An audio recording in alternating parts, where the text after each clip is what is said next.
Hi there, good morning to you. You're welcome to Newsroom here on GHOne TV. I am Mohammed. Coming up in the next 60 minutes, charges against former NPA boss Mustafa Abdul Hamid and 9 others rise from 25 to 54 after OSP claims to uncover new evidence in the case.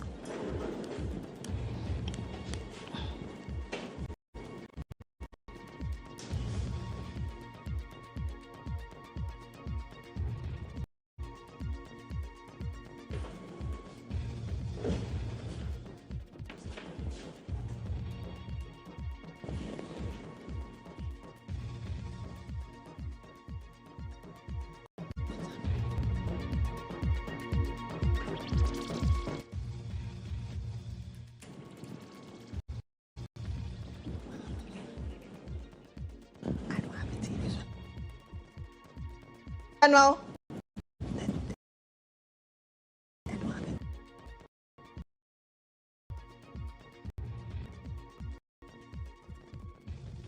Office of the Attorney General struggles to access docket on Ken Ofori-Atta from OSP to trigger extradition process following unsuccessful request.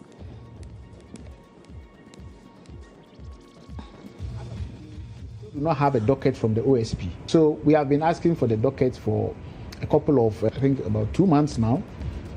We still do not have the dockets. Also, the Pediatric Society of Ghana raises alarm over devastating impact of illegal mining on health of children in Galamsey-prone areas. In business, Food and Beverages Association of Ghana describes Ghana's electricity tariff system as anti-business and a major cause of power theft. And later on the foreign front, Congo reaches major milestone in battle against Ebola as no new infections have been reported since September 25.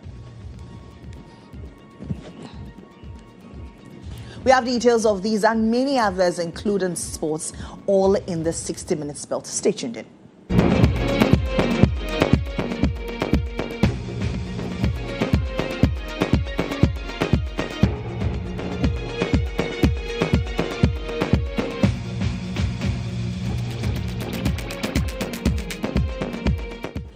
Hello again. Once again, I am Mohammed. The Attorney General's Department is struggling to access docket on former Finance Minister Ken Ofori-Atta from the Office of the Special Prosecutor to trigger an extradition process. The OSP in February this year declared Ken Ofori-Atta a fugitive from justice for alleged involvement in corruption-related activities.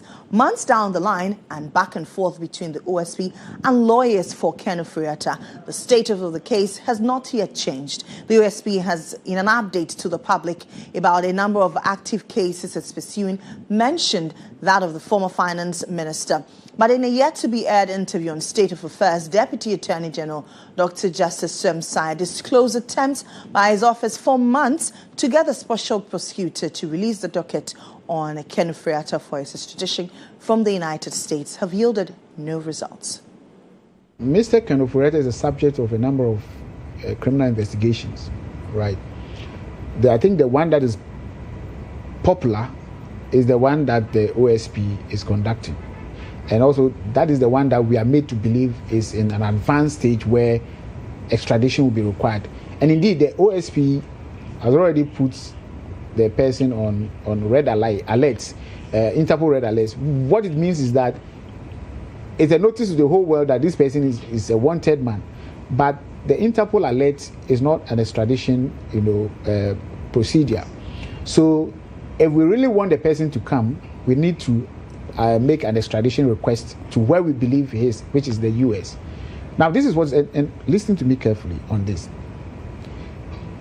We are the only authority, that's the Attorney General Office, we are the only authority that can make extradition. But we need a docket from, an investigative docket from the OSP to be able to make this extradition request. As of today, we still do not have a docket from the OSP. We have made several requests to the OSP, written letters, written demands to the OSP, asking that now that you've announced to the world that you are ready to have this person extradited, and there have been communication to that effect that Even we've seen communication to the effect that the docket is ready and it's only the Attorney General that can make the. So we have been asking for the docket for a couple of, I think about 2 months now. We still do not have the dockets from the OSP. And so without the dockets, you cannot go to the American authorities and say, this is the person we want him. No, you need to show, because when they are asking for people to be extradited to the United States, they bring the full dockets of as if they are going to court. And then we take that docket to court for the court to see whether there's really merit for, bringing the person down. We have to do the same thing. We also have to take a full docket of all the evidence and what we believe the law, and then we take it to the United States authorities, and they will process the extradition and bring it. So those are excerpts of an interview by Bernice Abubaidul-Ansah for State of Affairs tonight, where the Deputy Attorney General, Dr. Justice Shamsai, so do make a date at 9 p.m. for the full length of that interview. Still on the OSP and its quest to unravel corruption-related activities, the former Chief Executive Officer of the National Petroleum Authority, Mustafa Abdul Hamid, and 9 others have been slapped with 54 criminal charges by the Office of the Special Prosecutor. This follows an amendment of the previous charge sheet, which has increased the counts from 25 to 54 following the discovery of new evidence from ongoing investigations. The summary of the charge sheet filed on Friday, October 17, reveals that officials of the NPA and several associated companies are facing charges for alleged large-scale extortion, abuse of public office, and money laundering, totaling over 290 million cedis and over 332,000 US dollars, respectively. According to the Office of the Special Prosecutor, the accused are alleged to have extorted hundreds of millions of cedis and foreign currency from bulk oil transporters and oil marketing companies under the guise of official duties, and subsequently laundered the proceeds through property acquisitions and business entities to conceal their illicit origins. The OSP indicated that assets seized pending trial include vehicles, tanker trucks, fuel stations, houses, apartments, and parcels of land valued at over 100 million cedis. Our legal affairs correspondent Mutala Enusa.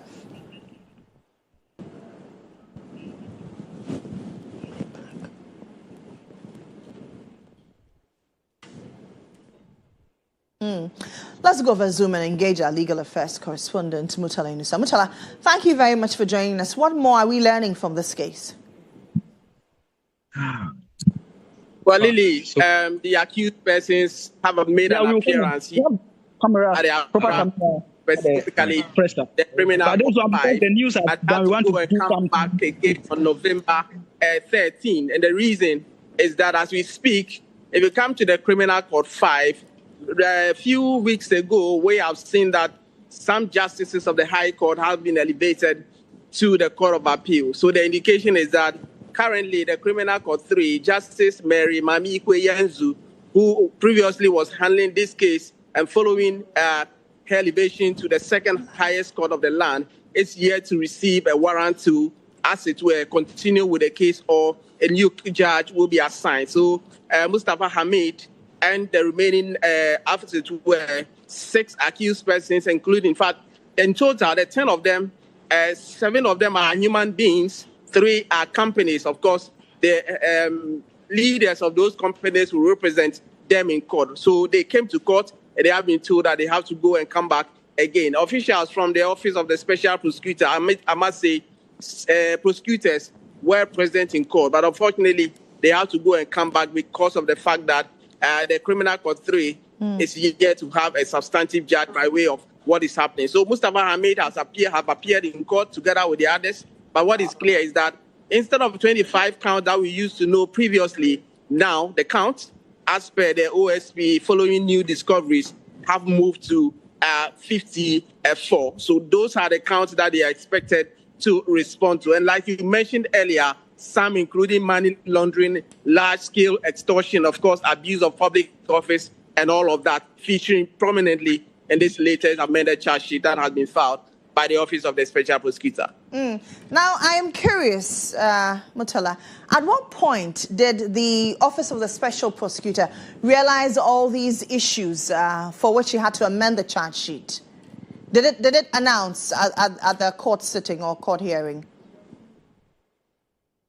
So unfortunately, the details, in fact, the charge sheet that was filed hasn't been moved yet because the court was not able to sit. So those details did not come out. But what we did gather from the charge sheet as filed is that they made a point that after further investigations, some more discoveries have been made which inform the basis of the amended charge sheet that they have filed, which raised or increased the count from 25 to 54.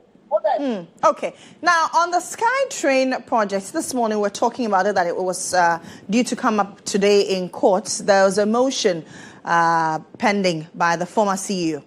What's the latest on that? Do you know? Absolutely. So that matter came before Justice Audrey Kokuvite earlier in the day. And what actually transpired was that lawyers of the first accused person, Mr. Solomon Asamoah, the former chief executive of Ghana Infrastructure Investment Fund, is seeking to halt the trial because he's made a point that they are appealing against the decision of the High Court not to grant them the request seeking for more documentation from the Office of the Attorney General.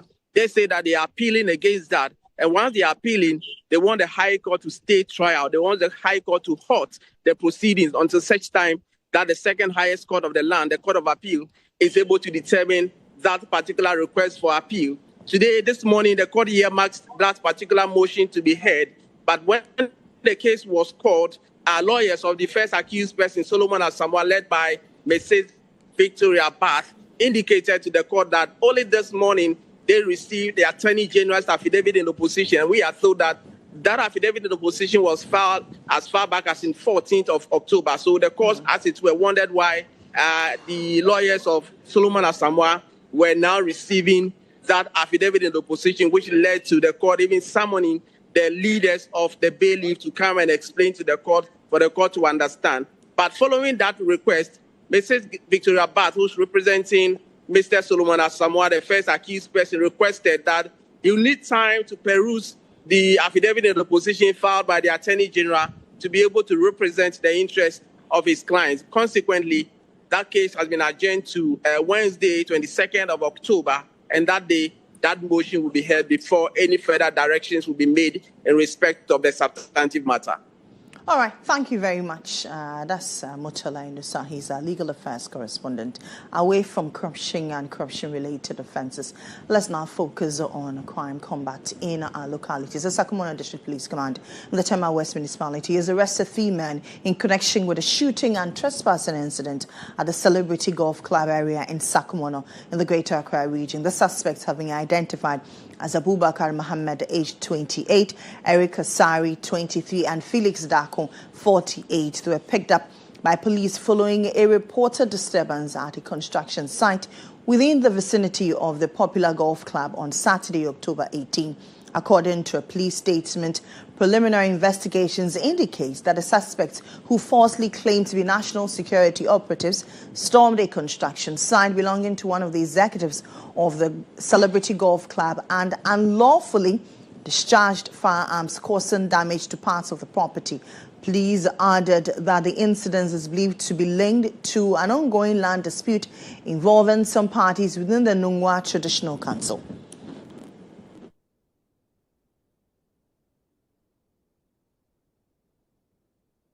Now, Calvin Powell has visited the area and has joined me on phone with more detail. Calvin, what more can you furnish us at this time? All right, Lily. I'm currently at the site of the incident, and per the preliminary briefing that I had from some of the members, the encroachers have actually entered the golf course and continuously putting up structures regardless to the warnings and appeals that they've made to them. But this morning when we got here, I saw a number of policemen here with a police van who effected one arrest.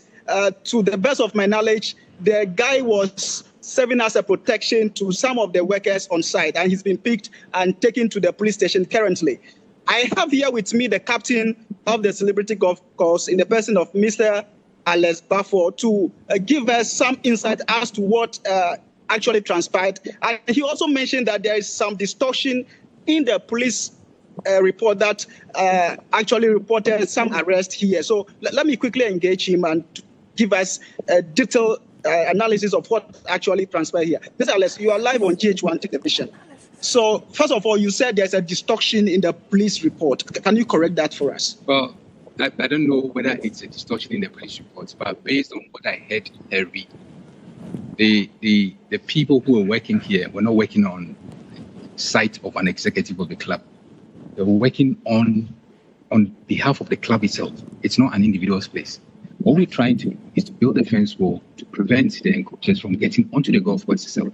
As you can see, they've been driving their trucks, cars on the fairway, destroying everything. So let's build a fence wall to stop that from happening. And that is what's ignited all these land guards with their shooting. They came here trying to stop us from building. And in actual fact, they ended up shooting at some of our truck that we use here. They shot at the tires and they destroyed it. And they were demolishing some of the walls as well. We were just fortunate that the police happened to be around and those guys were arrested. Okay, so who are the people behind this so-called land guards, or even those developing here? Who do you know the personalities that are involved, the owners of the properties? Do you know them? Now, there are rumors of certain big men, but we don't know them personally as these are individuals. We know they started from coming from Nungwa. Now, some of the developers, as you can see, they claim they bought the land from some people, but we don't know them physically. That these are the actual individuals involved. I can see a lot of structures cluttered here. Are they on your land or you have boundary? Okay. Now, I don't know if you know much about golf courses, but then every golf course, aside the course itself, there are buffers. There are areas we call areas where we earmarked for practice range. These structures, as you see, are all on the land that had already been set out to be used as a practice range. Now, these activities started last year, reported to all the authorities involved. Forestry Commission, TDC, wherever, police reports to everybody. Nothing seems to be happening. And every day, as you can see, they're building now. If you can put the camera on there, who are building now. None of these guys have permits to build here because this land it actually belongs to the government. So if you say none of these people have permit to build here, why did you allow them to still be here? Because the police left here a few minutes ago. They are still here. Why weren't they picked as the gentleman that was picked? It is not in our capacity to stop them. Forestry Commission claims that this land belongs to them and is part of Ramsar site. This land was given to Celebrity Golf Club by TDC. So that's an issue that is between TDC and Forestry Commission. We don't want to get involved in that. All we're trying to do is to protect the golf course itself, the playing surface of the golf course. That's what we're trying to do now.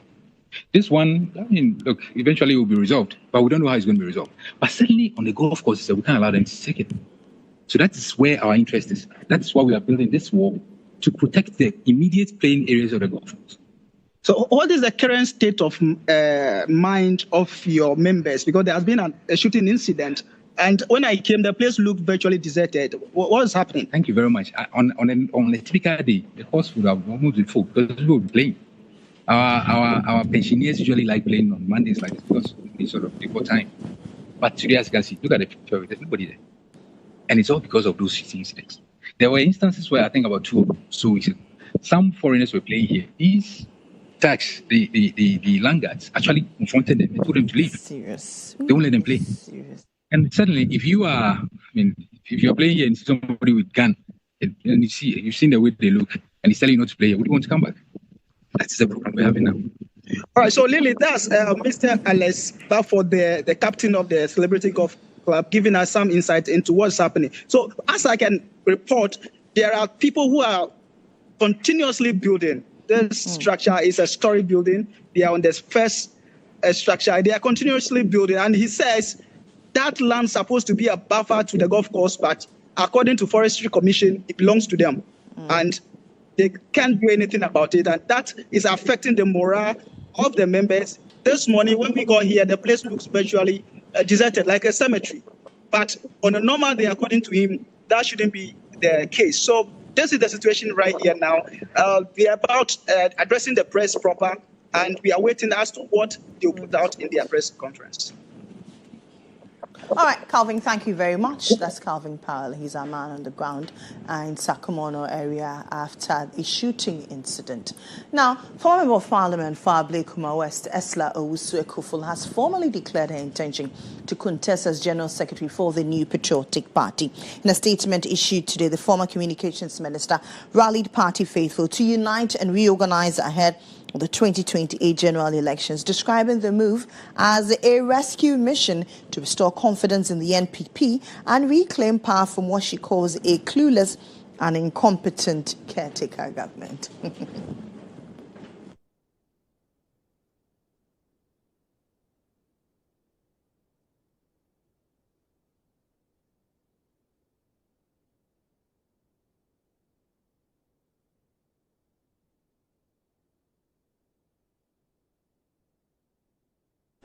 Let's engage a political scientist, Jonathan Asante.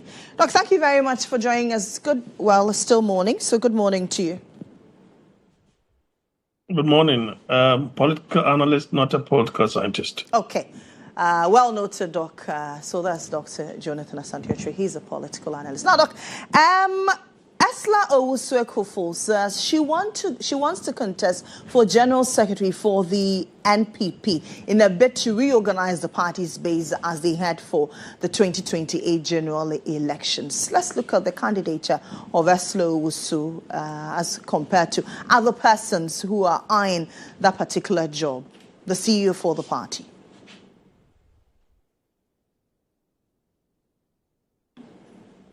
Hello, Doc, can you hear me? Okay, so that's Dr.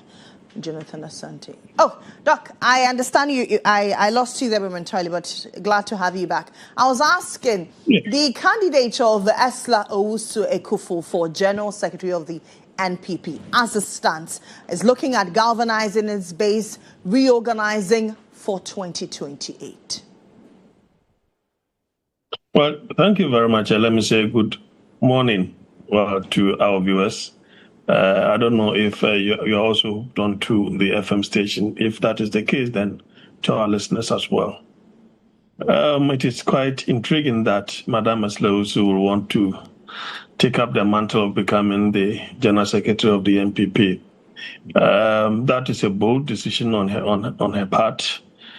Mostly at the top hierarchy, it's been always male-dominated. And so it is quite interesting, and I think it's a bold step on her part to do so. Well, we all know that she's been a formidable force within the political space of both the NPP and in government as well. It is not a bad decision on her part. It is just that I don't think that the NPP of today would need a character like Madame Esla Owusu-Ekuful to be their General Secretary, because, her antagonistic posturing and the NPP find itself at a crossroads. I don't think that will serve them that particular purpose of reorganizing. That apart, where she's coming from as well, it is very easy to align her or to identify her as part of the relics of President Akufo-Addo, which, in my view, has sunk very low with respect to the fortunes of the party. Therefore, the party may think otherwise, that they wouldn't want a president whose approval rating was somewhere between 2024, according to Global Info Analytics, as of last year, November, which culminated in that abysmal defeat that they suffered, including herself as a parliamentary candidate. And so, as I said earlier on, it is a bold decision on her part. We are yet to see, a woman or female, take up that particular struggle because that place is not an easy task at all. Even men fight and they run away. So I think that's a bold call on her part. But I think that maybe it is a wrong time. The MPP, as it finds itself at a crossroads, they will need people who will be able to stitch the party together, not those who, have this antagonistic posturing as such as. Doc, what would she then have to do, I mean, to position herself well, to endear herself to her party delegates so they can vote for her? You say that for somebody like her, she has a bit of an antagonistic attitude. What would she have to do? You know that elections, very often people change, the dynamics also change as well.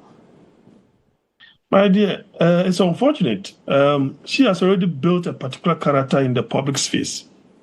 And I don't know how she's going to change that, because if she does, that will mean that it is sycophancy or hypocritical on her part. Just because, you know, what we say in our local parlance as crocodile John, trying to identify herself. In local, we say, so as a way of making it appear as though she's changed her character, her demeanor, her characteristics, features in the public space just to go and win that particular, election. I think people can easily read in between the lines. It is just the same way that Abaumia suffered. Suddenly, as if Ghana, we had Christian against Muslim. It has never happened. You just stick to whatever you identify yourself with, and then you can definitely say one or two things as a way of bringing everybody together. In the case of Madam Aslewusu, in the public space, her character is already known. And this is what Aristotle says about character or characterization, that consistency is the real deal. You can see the same consistency in the characteristics of Mr. Kennedy Japan, right? That is how he has demonstrated, and he continuously, does so. So it will be very difficult on her part. Look at the punchline that she gave when she was announcing, right, her decision to contest for that particular position, telling the current government as caretaker government. You understand? And so such point lines below the belt is something that is quite characteristic of her. And I'm of the view that in as much as she's a formidable candidate, she's a formidable person in the political space, this is not the type of politician that the NPP would need as their general secretary at this point in time. Okay, is it just a formidable person, or they need, her antagonistic character would cause her, or her electoral fortunes in the 2024 elections are also a major contributor? Yeah, certainly. Maybe there was that tsunami blowing everywhere throughout the country in terms of the change that was coming, and she also got affected. But obviously, if you even look at what transpired in Parliament after the 2020 elections, how she was virtually fighting males in Parliament.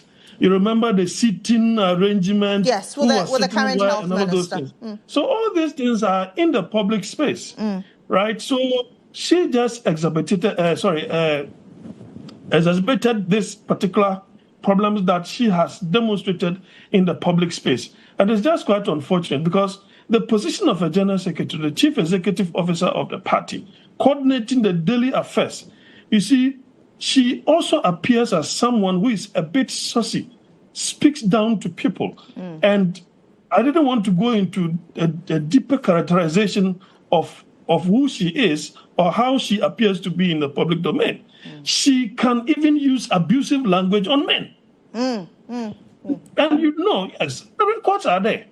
So I don't see how the NPP will dare wanting to build a new image for themselves, go on a rebranding, and then they will go and bring Madam Aslewusu as their general secretary. Well, they will do that at their own peril, because at the end of the day, she will still demonstrate the very characteristics that she's been identified with over the period. All right, Doc, thank you very much for engaging us as always.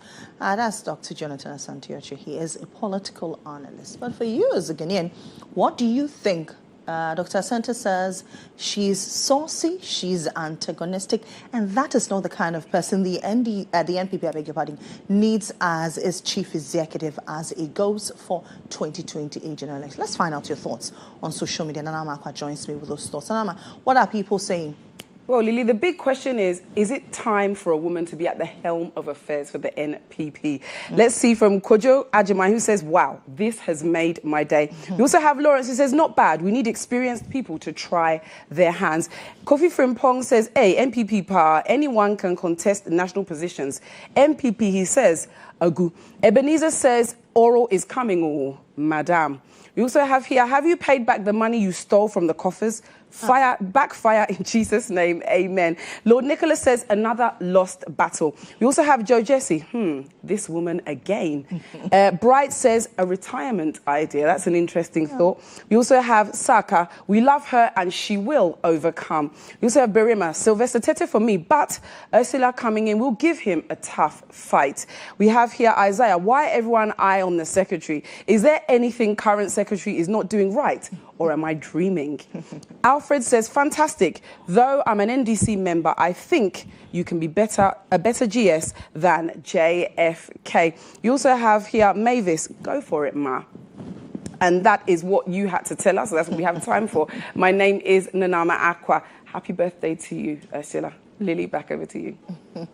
Thank you very much. Well, happy birthday to her as well. I hope that she's able to secure the support she wants from her party to leave them as chief executive in the position of general secretary. Now, a deputy general secretary of the United Party, Richard Suma, has stated that extensive consultations went into rebranding the movement for change into the United Party. According to Suma, the name was strategically chosen because it carried historical significance that resonates with many Ghanaians. Speaking on GH today, he warned that anyone claiming ownership of the name United Party is hallucinating and should not be taken seriously.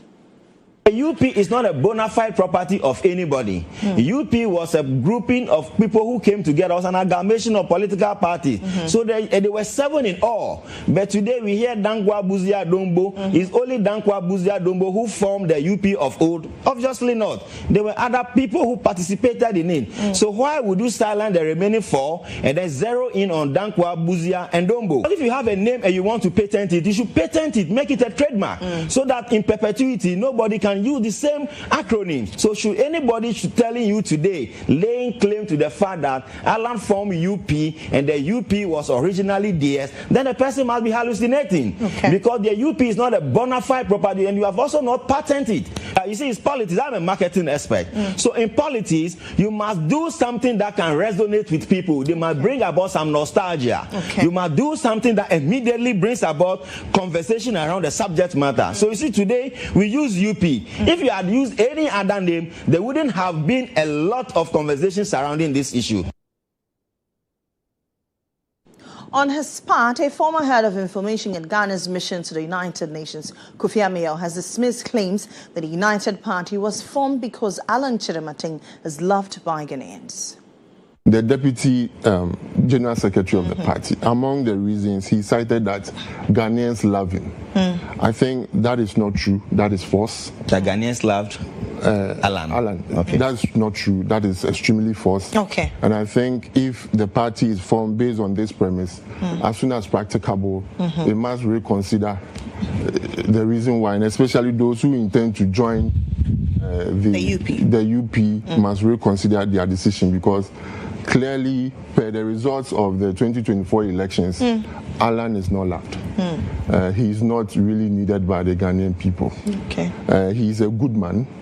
I respect him. I respect what he has done for this country. I respect what he has done for himself. But clearly, the election results in 2024 demonstrated. Elsewhere, the Pediatric Society of Ghana is raising alarm over the devastating impact of illegal mining on the lives and health of children in Galamsey-prone areas. In a strongly worded statement, the group outlined the effects of heavy metal poisoning, which happens as a result of activities by illegal miners, which results in the contamination of food and water. This contamination has been revealed to result in diseases of the lungs, kidneys, and other vital parts of the body, with children at a higher risk of heavy metal poisoning. Let's engage Professor Anthony Enemil. He's with the Pediatric Society of Ghana, and he joins us via Zoom. Prof, thank you very much for joining us. Good afternoon to you. You say that this is a war crime. What do you mean? Yes, these are activities against the rights, especially of children, but not only of children, of adults as well. And so more people are killed, but that is even in combat. Now, we are not in war, but we are slowly being poisoned. We are slowly being killed. There are documentations of children falling into pits. and dying. I don't know what is beyond this, if this is not being killed or being at war in the context of peace. All that is happening means we are really sitting on the rights of individuals, especially those who cannot talk, who cannot protect themselves, and who cannot retaliate. And that is what Pediatric Society stands for. We speak for children, we speak for the future. And the future of every nation, it depends on preserving the lives of the children. And so if we are intentionally or not poisoning our water bodies, poisoning the source of drinking water, now there's enough evidence from independent groups that most of our plant substances coming from the mining areas are laced with heavy metals. And heavy metals can kill. Children are stopping school to go to mine. We have videos of young children as young as 6-7 years washing with mercury in water, like some of the ones you are showing, instead of going to school, because they are making some small money, which is not helping. Patients or parents may be complicit, but for now, the responsibility goes beyond everyone, but those that we have entrusted with our hope for the future. So that is the truth. Thank you. Now, Prof, how dangerous is the issue of galamsey when it comes to impact on children's health? What are the numbers? What are we looking at? Our children are growing, and I'm currently looking at a data that is being sent to one of the major referral centers. We are getting children born with, there are so many, there are medical terms, but children with conditions called encephalopathy. They have conditions, they have, some children are born, I just want the simplest term to be able to explain, but children are now born with multiple limbs. It's not that it's not always been there. Children are born with part of their head, not the shape that we expect it to be. Children are now being born with the abdominal wall opened, such that you can see their intestine. And just compiling some information over the past 6 months, getting to 60 to 70% of cases are coming from mining areas, like Wase Dunkwao, like Obuasi. So these are areas where some of the women are involved in galamsey. So the numbers, not that we don't get from those who are not in those areas, but the association with areas where mining are going on are increasing. They were not so 10, 15, maybe 20 years ago. But gradually we are getting more numbers from where illegal minings are going on. And we have mothers who are engaged in mining, who have their children having defects. The most are medical terms, so I don't need to, but those of us in the clinical setting. Prof, with all that you have enumerated, Prof, I'm asking, with all that you've enumerated, is it then imperative that we declare a state of emergency now?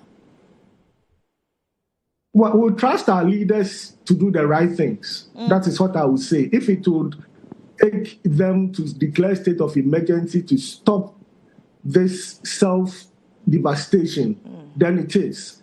It is not our duty as Pediatric Society to tell the government to, by force, implement it. We've heard that they are in the process of putting in measures to stop.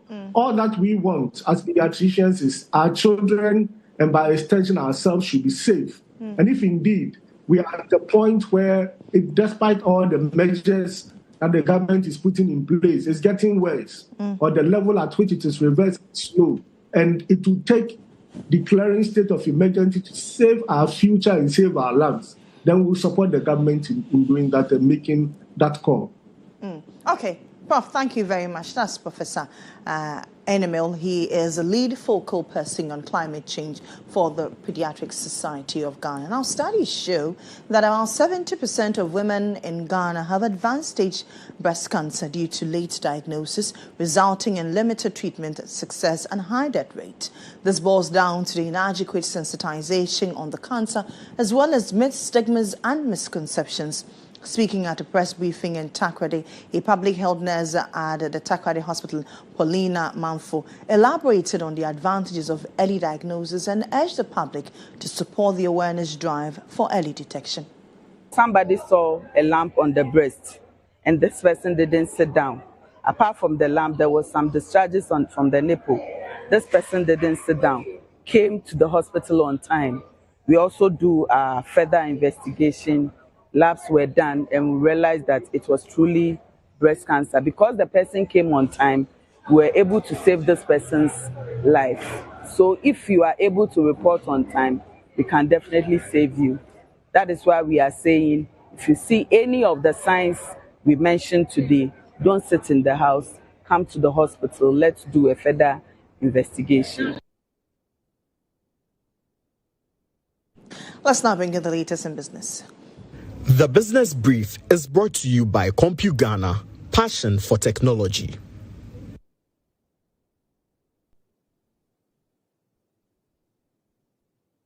In business news, the Food and Beverages Association of Ghana, FABAG, has described Ghana's electricity tariff system as anti-business and a major cause of power theft. In a statement, FABAG, together with the Ghana Union of Traders Association and the Ghana Plastic Manufacturers Association, expressed outrage at the Public Utilities Regulatory Commission's nationwide consultations aimed at increasing tariffs next year. The group argues that a continuous rise in power costs is crippling businesses, discouraging investment and pushing many to scale down operations or resort to illegal connections. FABAG has also accused government and utility providers of inefficiency, corruption and poor management of the power sector, insisting that honest consumers are being made to pay for the system's waste and losses. It warned that the current pricing structure undermines local manufacturing and contradicts government's promise to make Ghana an industrial hub. FABAG is therefore calling for an immediate audit of power production and distribution costs, a simplified and transparent tariff system, and urgent relief for businesses in the manufacturing and agribusiness sectors. The association maintains that the electricity must empower Ghanaians and not impoverish them.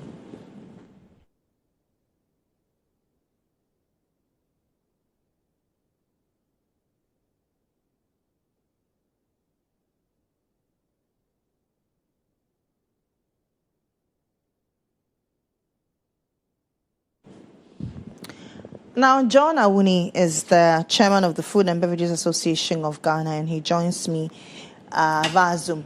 Good afternoon to you, sir.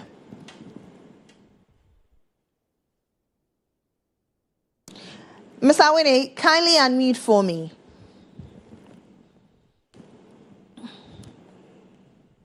Well done. Ms. Awuni, can you hear me? Hello. Yes, okay, yes, I can hear you too now. Have you formally engaged the PURC, the Energy Ministry, on your concerns, the concerns you have worded in the statement? Very brilliant question. We have indeed presented a very detailed petition to His Excellency the President. We have given a copy of that to the Honorable Minister of Energy. We have given same to the chairman of the Parliamentary Select Committee on Mines and Energy, and also to the chairman of the PURC.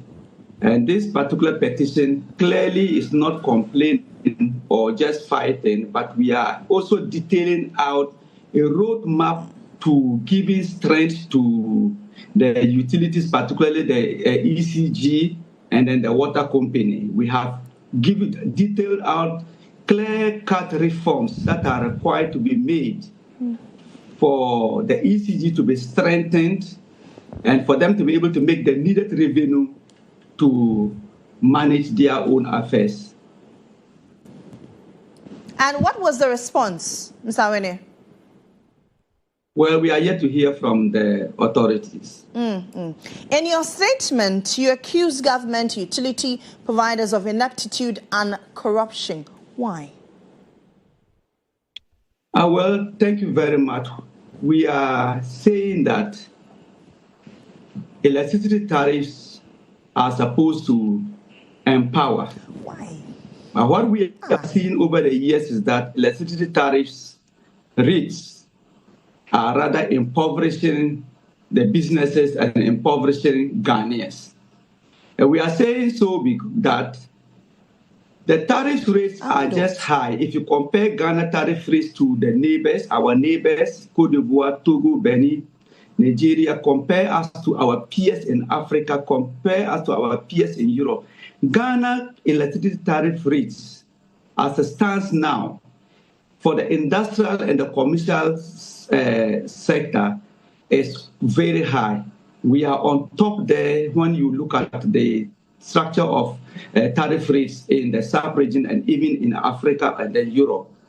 And we are saying that it is not as if Ghanaians are not paying enough. Ghanaians are paying enough. But when the power and the utilities come out and they're still complaining about lack of funds, then it is not that we are not paying, but it is because of poor management, corruption, poor worker attitude, and also government heavy hand on the power. Because, for instance, government is the biggest consumer of electricity in the country. And so if government were to empower ECG to collect the needed revenue from all the government institutions, ECG will not need any tariff increment. Indeed, if ECG were to increase their tariff, their revenue collection rate by 10%, by just 10%, they will rake in not less than 1 billion Ghana cedis. As it stands now, their revenue collection rate is about 43%. How can they use that 43% to manage their own affairs and also pay the IPPs? That is just not possible. And that's why they are looking in for more money. And if they are looking in for more money through higher tariffs, what it basically means is that honest Ghanaians are being punished whilst through higher tariffs, whilst defaulters and then illegal users thrive. Indeed, you know, when power tariffs are quite high, then it gives room for theft. It encourages theft. And the rate at which we are going now, the PURC must understand that the power tariff rates in Ghana now are daring consumers to go the illegal way. And if they continue to go the illegal way, and then ECG are also paralyzed in terms of combating it, then at the end of the day, it means that we are encouraging more theft. Theft, as it doesn't have to be condoned, we just have to ensure that the tariff rates are encouraging, the tariff rates are motivating, the tariff rates are not anti-business, the tariff rates are not anti-investment, the tariff rates are not anti-competitive. As it is now, we have our tariff rates crash competitiveness in the country. Goods come down from China, goods come down from Europe, goods come down from all over the world, thousands of miles down to Ghana, and are cheaper than what we produce behind our doors. Why should that be? Because our power rate is quite high. Okay. And they know, the authorities know. And so the reforms is what is required, not higher tariffs. And so the PURC must stop the campaign they are going around doing, that they are listening to Ghanaians when they know that they are listening. If they are listening, they should listen. We are Ghanaians, and we represent a very big group, a very strategic group. All right. Mr. Awini, thank you very much. That's GHOne Awini. He's the chairman for the Food and Beverages Association of Ghana, condemning the proposed tariff hike by the Public Utilities Regulatory Commission, the PURC. My name is Lily Mohammed. That does it for the Business Brief. Up next is the latest in sports with Benjamin. Brought to you by CompuGhana, passion for technology.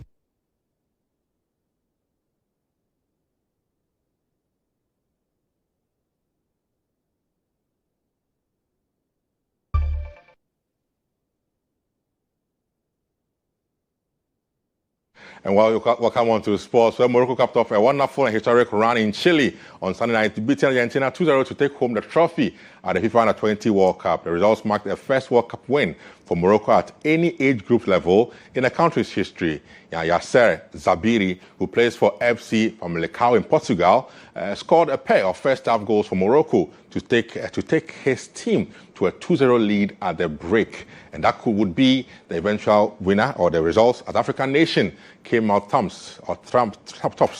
They defeated Argentina, who are a former champion, by 2-1. They become the only African team, second African team actually, to do this after Ghana did this in 2009. They become the second team from Africa to win the FIFA Under-20 World Championship.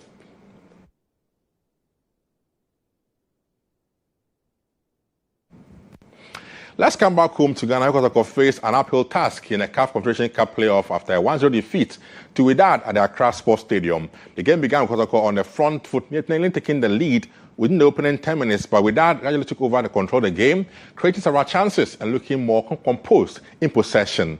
Kotoko goalkeeper Mohammed produced some wonderful saves in the first 45 minutes to keep the visitors at bay. But Wydad's pressure eventually paid off in the second half when 47th minute corner kick was converted by an unmarked Wydad player to fire home from close range.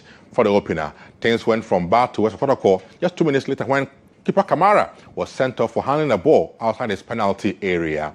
Now, reduced to 10 men, the Kotoko team tried to mount a response, but their numerical disadvantage hold as Wydad went ahead to dominate possession and who held on to their 1 lead and eventually a win for them at a return encounter in Casablanca in some few days' time.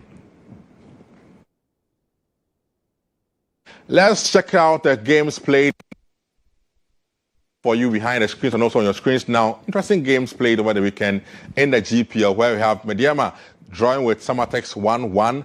Dreams were too good at home as they also won 2-0 against Nations FC. Brekum Chelsea lost to Hartsfield Folk by 2-0. Bechem were too good as they also won 2-0 against Vision FC. Hohoi at home lost to Indiana Stars by 2-0, and All Blacks from Swedru also won against Holy Stars from Basake by 2-0 in the games played in the Ghana Premier League for this weekend's fixtures there for you in the GPL.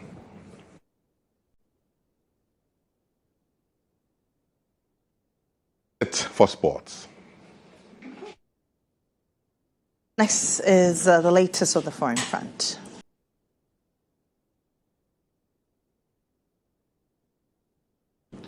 The Democratic Republic of the Congo against Ebola, the last patient from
Dede Jange and Ruben Edembanini. We say thank you very much for watching. For more news updates, kindly log on to starfm.com.gh. Good afternoon once again.